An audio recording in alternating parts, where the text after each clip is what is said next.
Pemirsa, untuk membahas lebih lanjut terkait perburuan Harun Masiku, kita akan berbincang langsung dengan mantan penyidik KPK Yudi Purnomo yang sudah bergabung melalui sambungan Zoom saat ini. Selamat siang, Mas Yudi. Selamat siang, Mbak. Oke, Mas Yudi, ini sudah 4 tahun buron Harun Masiku, kemudian juga Wakil Ketua KPK sudah mengatakan seminggu bisa ketemu kok Harun Masiku. Nah, kira-kira ini gertakan doang atau sebenarnya belum tahu KPK keberadaan Harun Masiku ini? Ya, saya melihat ini dari dua hal, Mbak ya. Pertama, ketidakmampuan mereka untuk menangkap Harun Masiku. Kedua, untuk membuat isu-isu yang kembali tidak jelas yang ada di publik. Kita tahu sebelumnya kan terjadi kontroversi apakah Harun Masiku di dalam ataupun luar negeri gitu kan. Termasuk kemarin ya saya melihat bahwa apa yang dilakukan oleh Alexander Marwata ini sebuah hal yang blunder dalam upaya mencari buronan. Kita tahu bahwa Harun Masiku sudah 4 tahun, ya tidak mungkin 4 tahun menghilang dia akan pertama menyerahkan diri begitu saja, ya kan? Kemudian yang kedua langsung ditangkap, gitu. Tentu dengan pernyataannya Alex itu justru kita menyaksikan ini kompeten nggak sih pimpinan KPK? Karena kita tahu mencari buronan baru bisa didapatkan berdasarkan pengalaman saya pribadi ketika gerakan dari penyidik melakukan kegiatan penyidikan itu sunyi, senyap, kedap, dan rahasia.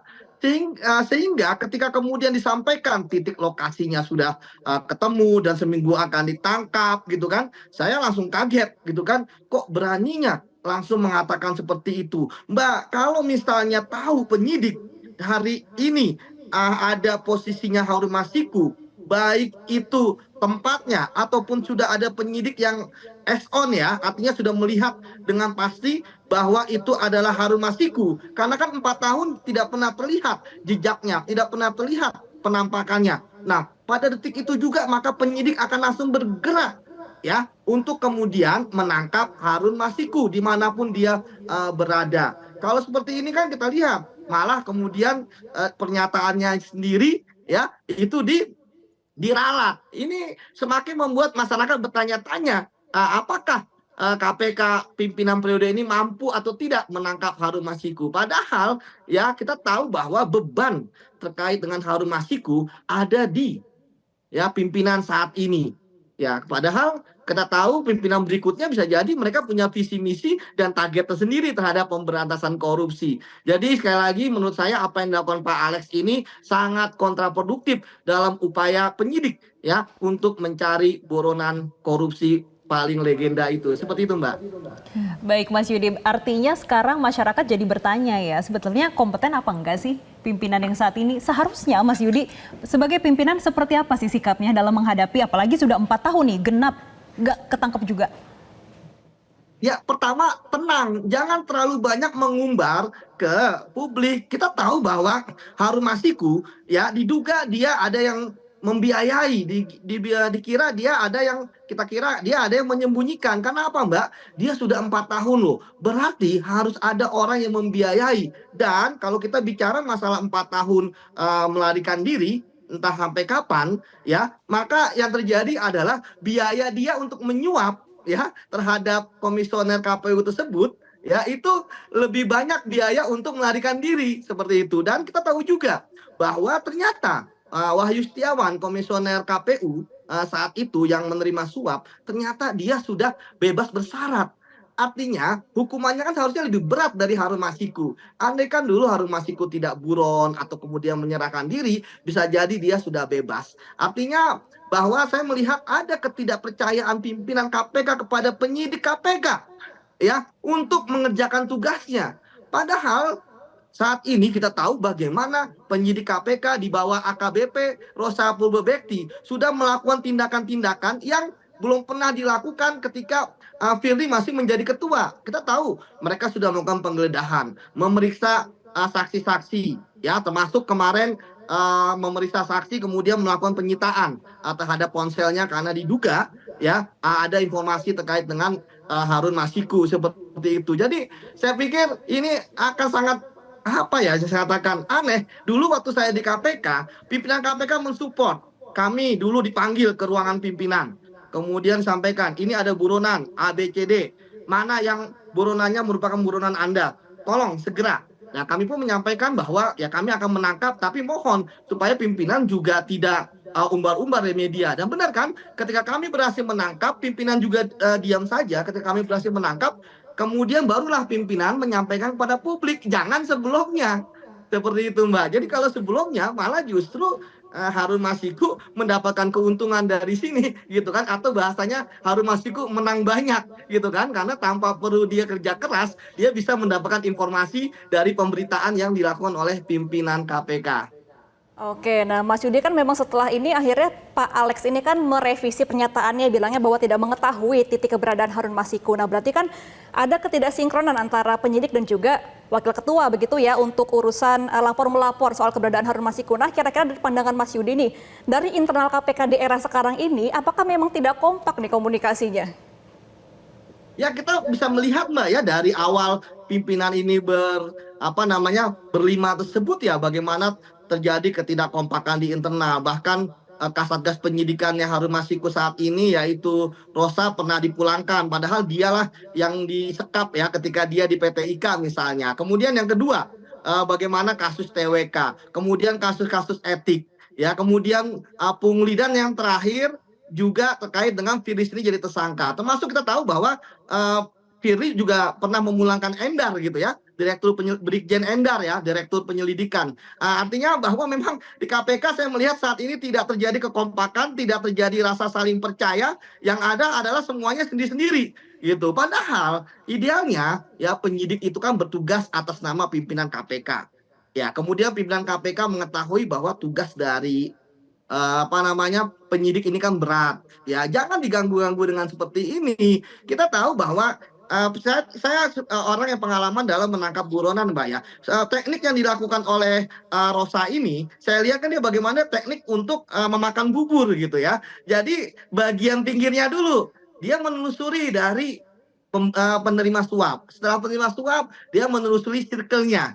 Kita tahu bahwa sebelum Hasto diperiksa kan sudah ada 3 orang lain yang diperiksa ya oleh penyidik KPK, sehingga kemudian ini yang menarik ya, mengapa handphonenya Hasto itu sampai disita oleh penyidik. Kita tahu bahwa penyidik tidak akan asal-asalan ketika mereka melakukan penyidikan. Pasti Rosa sudah mempunyai informasi apa yang ada di dalam HP tersebut, bahwa kemudian ketika misalnya HP tersebut ada dengan yang lain, hubungan dengan misalnya kepartaian dan sebagainya, saya pikir ada konsekuensi logis, karena kan handphone ataupun catatan agenda itu kan pasti bercampur baur. Itulah sebabnya maka ya saya lihat bahwa kita tunggu saja lah hasil apa yang didapatkan oleh Rosa. Kita tahu bahwa hari ini pun juga dilakukan pemeriksaan terhadap stafnya Hasto ya. Kita tak tahu bagaimana hasil pemeriksaannya, namun sekali lagi bahwa seseorang dipanggil oleh penyidik pasti ada alasannya. Kenapa? Karena dia akan di BAP, Mbak.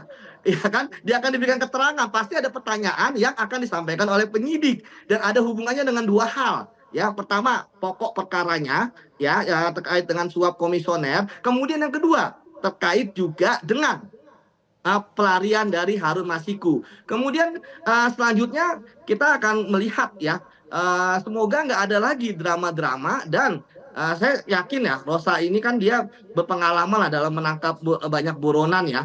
Dia bisa lah melaksanakan tugasnya, tapi syaratnya satu ya, adanya kepercayaan dari pimpinan KPK seluruhnya ya, untuk kemudian pimpinan KPK silent di media, biarkanlah penyidik yang bekerja.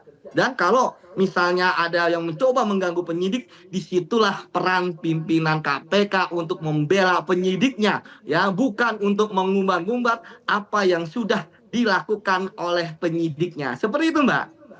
Oke, Mas Yudi, sepertinya sangat optimis ya kalau AKBP Rosa ini bisa memimpin pencarian Harun Masiku. Tapi Mas, kita pengen tahu, sebetulnya untuk menyelesaikan kasus ini, apalagi udah genap 4 tahun nih Mas, perlu gak sih ini pimpinan KPK diganti supaya Harun Masiku segera tertangkap gitu Mas? Kemarin juga ada pertanyaan seperti itu kepada saya ya. Tapi saya lihat kan pimpinan sekarang ini kan juga sudah tinggal menghitung waktu, Mbak ya. Kita tahu Firly aja yang sudah dari tahun lalu berhenti saja kan belum ada penggantinya. Kalau misalnya 4 yang sekarang diberhentikan, Mbak, justru malah saya kasihan dengan KPK. Mau tidak mau, suka tidak suka, KPK adalah roda organisasi. Saya sendiri juga sebenarnya speechless ya dengan pimpinan KPK yang sekarang. Tapi kalau diganti, Mbak, itu malah akan menguntungkan Harun Masiku. Seperti yang saya katakan, penggantinya yang mungkin hanya tinggal sisa 6 bulan lagi, ya itu pun juga kalau misalnya digantikan ya. Kalau enggak kan kita harus menunggu sampai bulan Desember hingga nanti dilantiknya pimpinan yang baru, Mbak. Karena memang ya jelas di undang-undang pimpinan yang baru ini mulainya di Desember. Artinya kalau pimpinan sekarang misalnya diganti, ya juga nggak ada mekanismenya seperti itu. Tapi ya sekali lagi ini memang pisau bermata dua ya, bahwa ketika pimpinan KPK kompak bisa jadi akan ketangkep. Tapi kalau nggak kompak, nggak percaya sama penyidik, tentu ini tidak akan ketangkap seperti itu. Dan akhirnya yang terjadi sekarang hanyalah gimmick-gimmick. Dan ketika kemudian dikatakan nanti akan politis, ya tentu akan seperti itu. Karena Mbak, bahwa kasus Harun Masiku tidak akan tuntas sampai Harun Masiku ketangkap. Kalau misalnya kemudian saat ini kita lihat sudah mulai pemeriksaan, tapi ternyata tiba-tiba sebulan berhenti, ya jangan salahkan masyarakat kalau dikatakan KPK adalah politis seperti itu. Bagi saya yang penting adalah penegakan hukumnya. Kalau memang bersalah, ya katakan bersalah, gitu kan. Jangan kemudian digantung-gantung. Ini kan sudah running nih, ya. Jangan sampai ngerem lagi KPK. Kalau ngerem lagi, apalagi ngeremnya mendadak, justru yang berbahaya adalah organisasi KPK-nya, bukan pimpinannya. Kalau pimpinan kan mereka selesai, sudah mereka akan kembali melanjutkan hidup mereka sebelum menjadi ketua atau pimpinan KPK. Tapi kan sayang lembaga KPK-nya yang terlanjur diacak-acak. Seperti itu, Mbak. Baik, seharusnya di sisa masa jabatan para pimpinan KPK ini harus meninggalkan kesan yang baik juga untuk para masyarakat ya, untuk menyelesaikan kasus buron ini sudah genap 4 tahun. Jangan sampai meninggalkan track record yang buruk untuk pimpinan KPK saat ini. Terima kasih Mas Yudi Purnomo sudah bergabung bersama kami dalam Newsline. Selamat kembali beraktivitas Mas Yudi. Jelajahi cara baru mendapatkan informasi. Download Metro TV Extend sekarang.